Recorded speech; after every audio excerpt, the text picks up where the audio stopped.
Hi, I'm Mel McGee, founder and CEO of We Can Code It, and I'm thrilled to be here today to share with you the experience of one of our Java full stack software development graduates, Donald.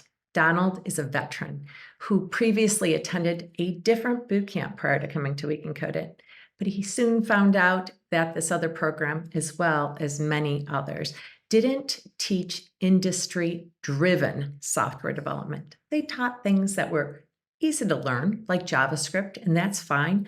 But to gain the competitive edge he wanted to in order to change careers, Java full stack was the way to go. Here at We Can Code It, Donald found the instructional quality he yearned for, along with the community he needed to thrive. His journey is a testament to the power of perseverance, adaptability, and the right educational support. Hello, everyone. My name is Colleen Baldry, and I am a marketing associate for We Can Code It. And I'm here with Donald, who is a graduate of our program. And Donald has some information that he wants to share with you all today about our program and how it has changed his life.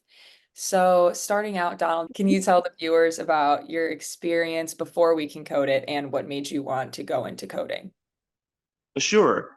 So my experience before We Can Code It, about a year before I went to We Can Code It, I went to another boot camp for roughly 2 weeks. This was more of a front-end JavaScript based boot camp because that experience there kind of really gave me an intro really into the software development world and really how to do your research on which languages and also institutions and how they're teaching students.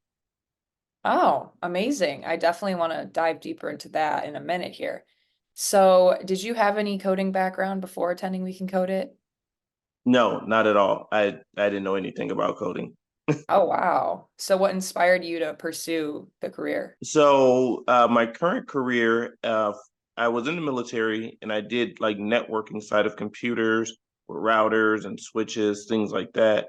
But when I once left the military, I was working in the financial industry as an analyst and as an advisor first.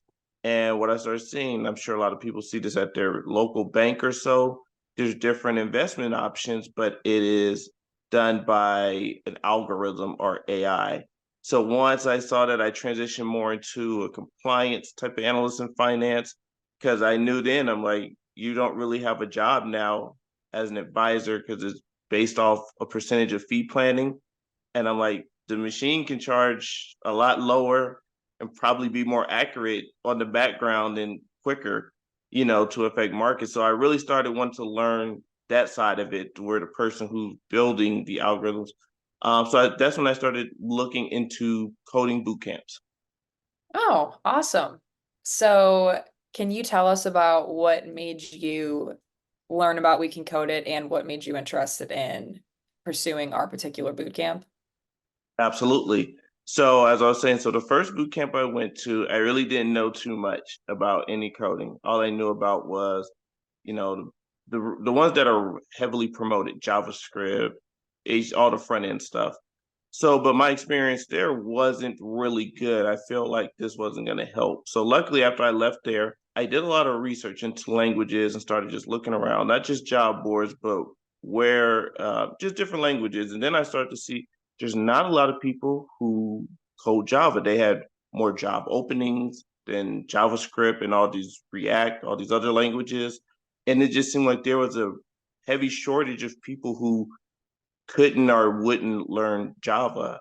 So then I did my research then looking for specific boot camps that taught Java. And then I came across We Can Code It. Oh, wonderful. That sounds good. Would you say there's any specific learning techniques or projects that you completed during your time at We Can Code It, which made it easier for you to learn how to code?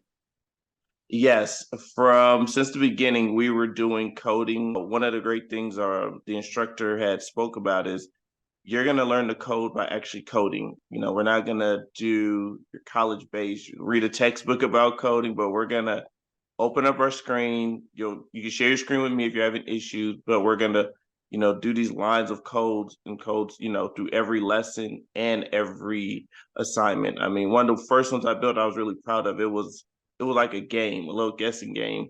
And at first I built 80% of it and needed to help just on the last percentage, but it felt really good once you actually saw it working and you actually start to see how what you're learning is being implemented.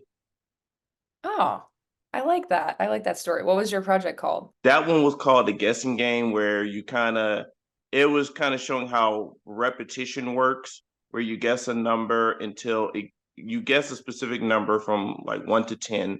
And if it's zero, the game zeroes out and makes you start over. And if you guess, it'll say, no, try again, you're too high, or guess low. So it was incorporating that lesson in there. It was one of the first games I built and that felt good. And then as we started going deeper into the program, we started just building different things up. One of the things we built was with APIs, which is popular. We did that as a group assignment, actually, which actually showed the back end of Java, how you go about building an API, from the structure, how everything pretty much works together, the back end of a program. And then for our final project, I was on the back end side, so I was part of building another API. So it gave me a lot of practice and let you really see it. As long as with the front end too, we learn JavaScript, React. So you kind of get an all-inclusive, but it's mostly Java based. Cool. So would you say these projects that you were working on and working with a team, would you say that it has impacted how you're able to perform in the real world? Absolutely. Our instructor structured it just like you were at a job, where we did stand-up meetings. And you had to work with a team where you have to work with different people of different skill levels, different personalities, and how to divide up work, how to help each other. Some person gets stuck where you're doing research, and because some parts you get to on the team, both of you can't code at the same time either. One has to kind of do the typing in, and the other one is kind of doing research, kind of an overall look to see, does this look right? Is it working? Where are the issues at? Kind of overall. So you all start separating different tasks and helping each other, actually cross-functional teams where the back end's helping the front end and vice versa. Okay, so you think if you were to try to learn how to code on your own without a team around, do you think that would have made a difference to you versus the experience you did have with working with a team?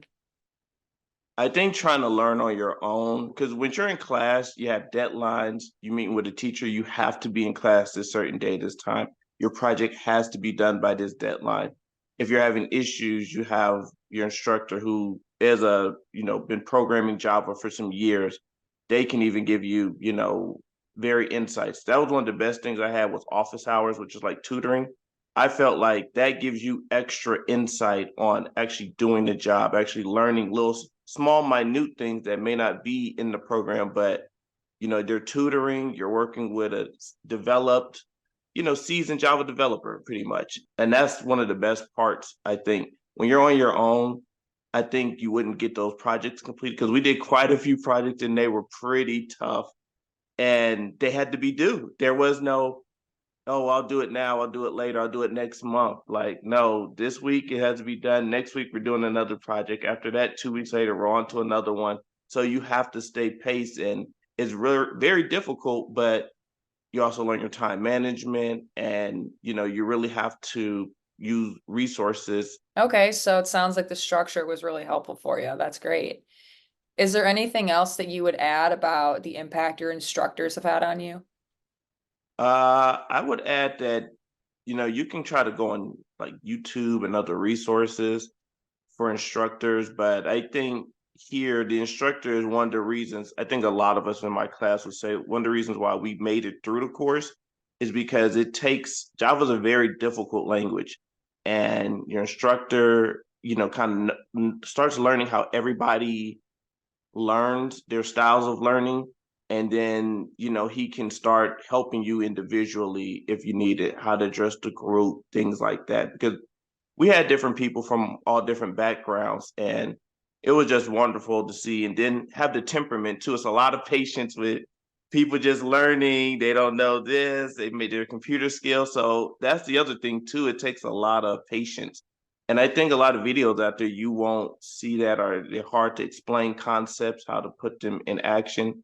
And basically just, you may even have technical issues with the software you're using to code, where they know how to debug it properly. And if you're on your own, You may never fix the problem and just may say, hey, forget it. I tried coding. It didn't work. It was too many computer issues. You'll start making all these reasons to yourself as opposed to the structured learning environment where someone was there to help you every step of the way and continue to help even like now as I just finished a course and in the job process. Okay. So it sounds like the staff has had a good impact on you, you would say. Yes, Okay, absolutely. great. Yes. Anything that you want to say about the career services team? Were they helpful in your job search? Absolutely. The career services team has been very great. They were reaching out when we were in class. I really didn't, I used LinkedIn before, but I didn't know how wrong I was in using LinkedIn. And one of the things they looked at and showed examples of was how to properly format a LinkedIn, how things should look if recruiters are looking for you, connection to be built up. So career service has been very influential in how to use it properly for job related tasks or even, seeking new employment in a new career. Okay, awesome.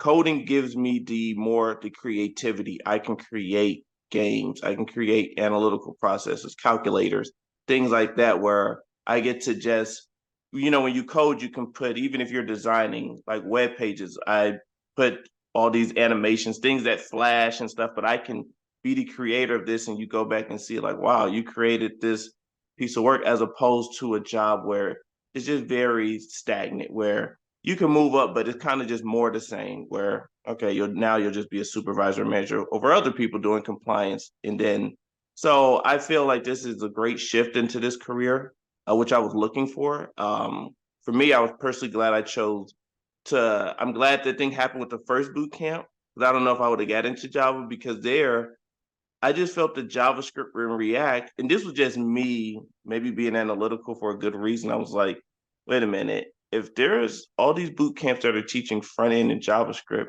then you already have developers who already work in the field. How are you really going to get a job if all these people are doing same what you are, JavaScript, React, everything else? And I think that's coming to a head now. I think I've seen some of the boot camp. Most of those people didn't get jobs in coding or front end or anything. Wow. And Wow. I, That's mhm. really, well, it's a good thing that you caught on to that, right? Yes, yes. It just, I kept saying, why does every boot camp? Because when I started looking for Java, that was so difficult just to find a Java boot camp. It was great. It's like, you're the only one who taught Java. Okay. Well, I'm glad that you enjoy it. I'm glad that you found a creative outlet in coding. Do you want to tell me anything about your current projects that you might be working on or anything that you've completed that you're really proud of? Sure. So one of the things I was really proud we completed was our last group project. When we completed, we built a budgeting web application where kind of like the budgeting apps help people budget their money. I was really proud about that because that was more difficult than what it seems like. Describing it, just you're like, oh, I just put my money in and how much for this utility bill or something like that. And I was like, no, it was so much more to that on the front end and everything else. So I was really proud that we built that. Another thing I was proud of, building my own portfolio type of website that we got to do in class. Because there I got to put, I got to really experiment, but with different color, gradient colors, and all these animation things in there, and do a slideshow of things you like. I was really proud of that. It just got to really show your creativity and how much you did understand coding because you pretty much built this web page of your things about you yourself and the budgeting application. Awesome. Awesome. Well, Donald, I will say I appreciate you sharing all of your wonderful knowledge and advice. Before we close out, is there anything else you want to share with prospective students who might be interested in attending We Can Code It but are on the fence? Yes, I would say if you're on the fence, I would say come in and join. I mean, the faster, the better, because delaying it is just going to be more delays. I would also say it is going to get very difficult. Starts off really good and you're learning, but coding, it does get really hard, especially when you get, I would say about halfway through the program. You'll do a project called Pets, which is 4 parts. And the first part, you're going to feel good. The second part, it gets harder. And the third part is when you're kind of questioning if you should do coding because it gets really that difficult. But your instructor will be there to help you every step of the way. And you'll get through it. You'll have that's not till way later, but I would just say if you're gonna go, just go ahead and do it and really stick through the program. Afterwards, I mean, sky's the limit at that point.